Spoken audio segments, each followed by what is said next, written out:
വിഴിഞ്ഞം വെണ്ണിയൂരിൽ വീട് കുത്തിത്തുറന്ന് 90 പവനും 1 ലക്ഷം രൂപയും മോഷ്ടിച്ചു. റിട്ടയർഡ് ഫയർഫോഴ്സ് ഉദ്യോഗസ്ഥൻ ഗിൽബർട്ടിൻ്റെ വീട്ടിലാണ് ഇന്നലെ രാത്രി മോഷണം നടന്നത്.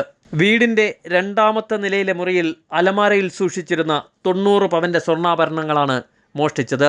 താഴത്തെ നിലയിൽ നിന്നും 1 ലക്ഷം രൂപയും മോഷണം പോയിട്ടുണ്ട്. സഹോദരിയുടെ മകൻ്റെ മരണവുമായി ബന്ധപ്പെട്ട് തൊട്ടടുത്തുള്ള സഹോദരിയുടെ വീട്ടിലാണ് വീട്ടുകാർ ഉറങ്ങാൻ പോകുന്നത്. ഇത് കൃത്യമായി അറിയാവുന്നവരാണ് മോഷണം നടത്തിയതെന്നാണ് സംശയം. വെണ്ണിയൂർ പമ്പ് ഹൗസിന് മുകൾ ഭാഗത്ത് മുള്ളുവിളയിൽ റിട്ടയർഡ് ഫയർഫോഴ്സ് സ്റ്റേഷൻ മാസ്റ്റർ ഗിൽബർട്ടിൻ്റെ വീട്ടിലാണ് ഈ മോഷണം നടന്നത്.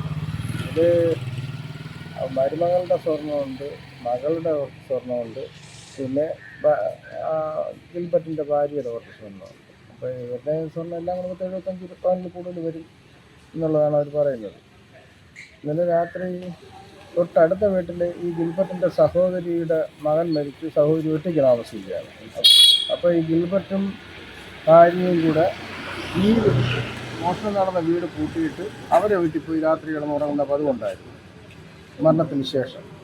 അപ്പോൾ അങ്ങനെ തിരിച്ച് രാവിലെ 5 മണിക്ക് ഇന്നേ ദിവസം രാവിലെ 5 മണിക്ക് വന്നപ്പോഴാണ് കതവ് തുറന്ന് കിടക്കുകയാണ്. 2 കതവ് തുറന്ന് കിടക്കുന്നു. ഗേറ്റ് അവർ പൂട്ടിയിട്ട് പോയി അതുപോലെ കിടക്കുന്നു. അത് കയറി നോക്കിയപ്പോൾ പ്രധാനപ്പെട്ട റൂമുകളെല്ലാം തുറന്ന് ബ്രേക്ക് ചെയ്ത് അതിനകത്തെല്ലാം വലിച്ചു കൊടുത്തിട്ടുണ്ട്. മരങ്ങൾ മുറിച്ചു വിടാനുള്ള മരങ്ങളൊക്കെ വിറ്റ് അതിൻ്റെ പൈസ അതെല്ലാം കൂടെ ഏകദേശം 1 ലക്ഷം രൂപയോളം നഷ്ടം വന്നിട്ടുണ്ട്. വിഴിഞ്ഞം പോലീസ് സംഭവസ്ഥലത്തെത്തി അന്വേഷണം ആരംഭിച്ചു.